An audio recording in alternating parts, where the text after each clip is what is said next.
हम सबको पता है कि कैसे वुमेन रिजर्वेशन बिल रद्द हो गया। उसके बाद से पीएम नरेंद्र मोदी सबके सामने आए और उन्होंने आपकी मन की बात के अंदर बहुत चीजें मेंशन की। सबसे बड़ी चीज उन्होंने मेंशन की, वो ये बोला कि ये एक नारी का अपमान है और नारी अपना अपमान कभी भी नहीं भूलती है। पर अगर हम सोशल मीडिया, पॉलिटिकल स्पेक्टेटर्स के हिसाब से देखें तो लोग ये बात कह रहे हैं कि ये जो पूरी चीज जो यहाँ पे रद्द हुई है, ये बात अब सिर्फ रिजर्वेशन की नहीं रह गई है, पर इसे बीजेपी अपने आने वाले 2 इलेक्शंस के लिए, जो कि बहुत ज्यादा इंपॉर्टेंट है, पहला तमिलनाडु, दूसरा वेस्ट बंगाल, उसकी पॉलिटिकल कैंपेनिंग के लिए यूज करने वाली है।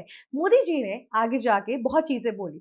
वहां पे उन्होंने ये बोला कि कैसे ऑपोजिशन पार्टी ने महिलाओं के आरक्षण के लिए इस तरीके से एकजुट होकर हमारे खिलाफ बात की। ये बात सिर्फ और सिर्फ इस बारे में नहीं थी कि बीजेपी या सेंटर की तरफ से एक प्रावधान सामने आ जाए, पर यह बात यह थी कि हम विमेन रिजर्वेशन बिल को इसलिए लाना चाहते थे ताकि जो विमेन ऑफ इंडिया है उनको 50% सीट मिल पाए, उनका जो रिप्रेजेंटेशन है लोकसभा के अंदर वो ज्यादा हो जाए। हालांकि ये बात सच है कि अभी सिर्फ 14 से 15% ही रिजर्वेशन या फिर मैं बोलूंगी रिप्रेजेंटेशन इस टाइम पर महिलाओं का है लोकसभा के अंदर। वो चाहते थे कि उससे ज्यादा बनकर आए, पर हमें पूरा केस तो पता ही है कि क्या हुआ। पर आज मैं इस बारे में बात नहीं करने वाली हूँ। मैं बात बेसिकली इस बारे में करने वाली हूँ क्योंकि उस एक स्पीच के बाद से एक इतना माइंड ब्लोइंग इलेक्शन कैंपेन सबके सामने आया है, जो मैं आपको एक अच्छे ढंग से डिकोड करके बताऊंगी। ये जो पूरी स्पीच पीएम नरेंद्र मोदी ने बोली, ये बात सिर्फ इस चीज की नहीं है कि ये सिर्फ और सिर्फ उन्होंने अपना दुख जाहिर किया और एक तरीके से वो रिग्रेट कर रहे थे और गिल्टी फील कर रहे थे कि महिलाओं को वो चीज जो आरक्षण की बात हो रही थी वो नहीं दिला पाए, पर बल्कि ये इसलिए था क्योंकि उनका एक तरीके से कहते हैं ना कि केंद्र टारगेट था वेस्ट बंगाल का इलेक्शन। हमें पता है कि वोटिंग वेस्ट बंगाल की इलेक्शन की और तमिलनाडु की इलेक्शन की स्टार्ट होने वाली है और सबसे बड़ा निशाना वेस्ट बंगाल के ऊपर है। देखिए, तमिलनाडु तो बहुत दूर है बीजेपी के लिए, अभी उनका वहां पर आना, राज करना अभी भी बहुत मुश्किल है, पर वेस्ट बंगाल के अंदर बहुत हद तक चांसेस है कि इस बार बीजेपी आ सकती है। वेस्ट बंगाल में सबसे बड़ा इशू किस बात का है? हमेशा से ममता बनर्जी ने बोला है कि मैंने महिलाओं के संरक्षण के लिए बहुत सी प्रावधान लाए हैं, बिल्स लाए हैं, अलग अलग प्रोजेक्ट्स मेंटेन किए हैं, जिसकी वजह से हमने बहुत बारी देखा है कि महिलाओं ने अच्छा खासा वोटिंग बैंक ममता बनर्जी का बना के रखा है। पर बीते दिनों वेस्ट बंगाल में जितने भी साल भर में अगर आप देखेंगे जो रेप केसेस हुए, उसको आप कोई भी, आप या मैं, कोई भी इग्नोर नहीं कर सकते हैं। आर्जिकर रेप केस बहुत बड़ा हुआ था इंडिया के अंदर, एक एक नेशनल मूवमेंट की तरह बन के सामने आया था।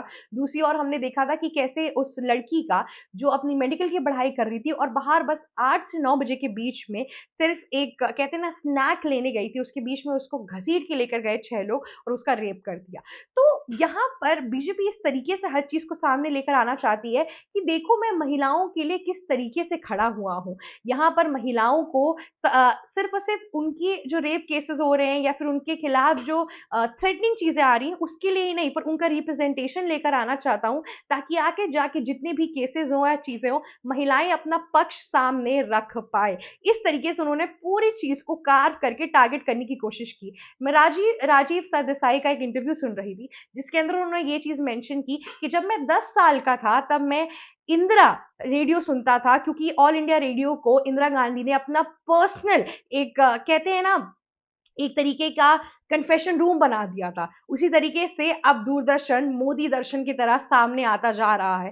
क्या ये पूरा बिल सिर्फ इस बारे में था कि रिजर्वेशन नहीं मिल पाया, या फिर इस पूरे बिल का कहीं ना कहीं इससे भी संबंध था कि अगर ये बिल आगे जाके नहीं पास हो पाया तो इसको बीजेपी किस तरीके से आगे ले जाके रखेगी? क्योंकि देखिए, बिल के अंदर जो भी उन्होंने प्रावधान लाए, कॉन्स्टिट्यूशनल और अमेंडमेंट्स लाने की वो कोशिश कर रहे थे, उसके अंदर क्लैरिटी तो सही तौर पर नहीं थी। कहीं ना कहीं जितने भी इनफैक्ट जो राइट विंगर पॉलिटिशियंस या फिर मैं अगर बोलूं कि पॉलिटिकल स्पेक्टेटर्स और एनालिस्ट हैं, उन्होंने भी यही चीज मेंशन की है कि कैसे बीजेपी ने अपने ही पैर पे कुल्हाड़ी मारी है इस बिल की वजह से, और यहां पर वो जिस तरीके से रिवर्स लेके और वो जो उनसे गलती हुई है उसको अब अपना बिगेस्ट इलेक्शन मैनिफेस्टो की तरह यूज कर रही है।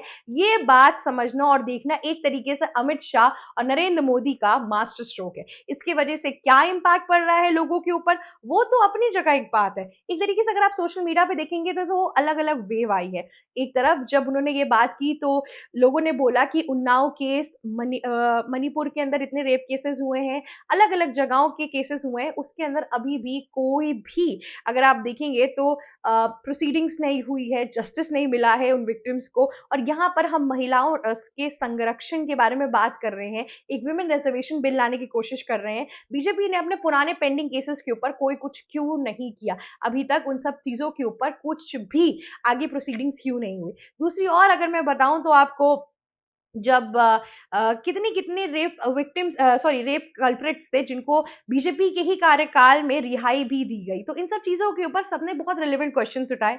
इनफैक्ट डिंपल यादव ने भी यही चीज़ बोली कि इतने ढेर सारे जो रेप केसेस हैं इंडिया के अंदर, अगर मैं मर्दों से नहीं पर मैं महिलाओं से तो एक्सपेक्ट कर सकती हूँ कि अगर वो करंट पार्टी में है तो उसके ऊपर कोई भी रिस्पॉन्सेज़ या उनके प्रति किसी ने भी कहीं से भी कॉन्डोलेंसेस के अलावा और कुछ एक्शन क्यों नहीं लिया? पहला ये हो गया।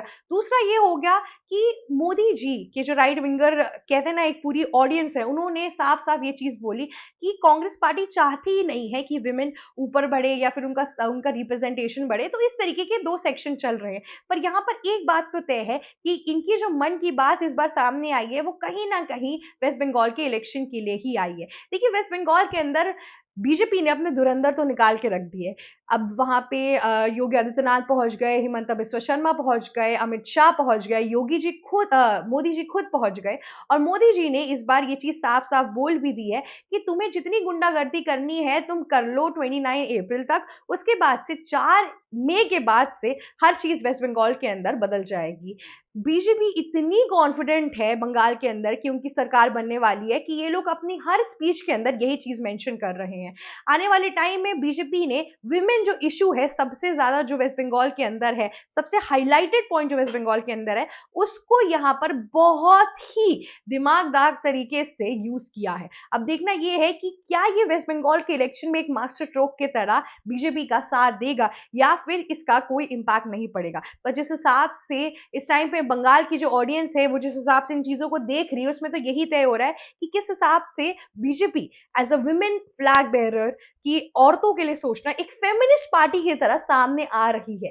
तो ये सब जो पूरा प्रावधान इस टाइम पे हमारे सामने आ रहा है उससे ये चीज़ प्रतीत हो रही है कि किस तरीके से हर चीज़ पॉलिटिकल या मैं बोलूँ एक सियासती गेम की तरह चीज़ें सामने निकल कर आ रही हैं। अब इसके तहत लोग किस तरीके से इस चीज़ को प्रोसीड करते हैं और ये जो इनका एक मास्टर स्ट्रोक है, ये कितना वोटर बैंक भरता है बीजेपी के पास और कितना सुरक्षित करता है बीजेपी की आने वाली जीत और उनकी आने वाली गवर्नमेंट्स जो वो वेस्ट बंगाल के अंदर सोच रहे हैं।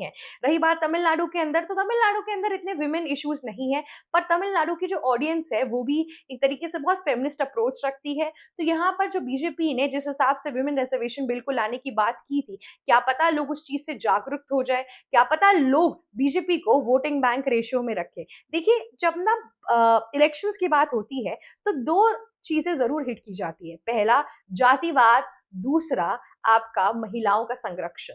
हर जगहों पे सबसे पहले कास्ट बेसिस पे वोटर बैंक भरने की कोशिश की जाती है, कुछ जगहों पे रिलीजन के बेसिस पे वोट भरने की कोशिश की जाती है और दूसरी ओर हम देखते हैं कि महिलाओं को एक मेजर टारगेट बनाया जाता है और यहाँ पर पीएम नरेंद्र मोदी ने और पूरे बीजेपी ने सेम चीज करने की कोशिश की।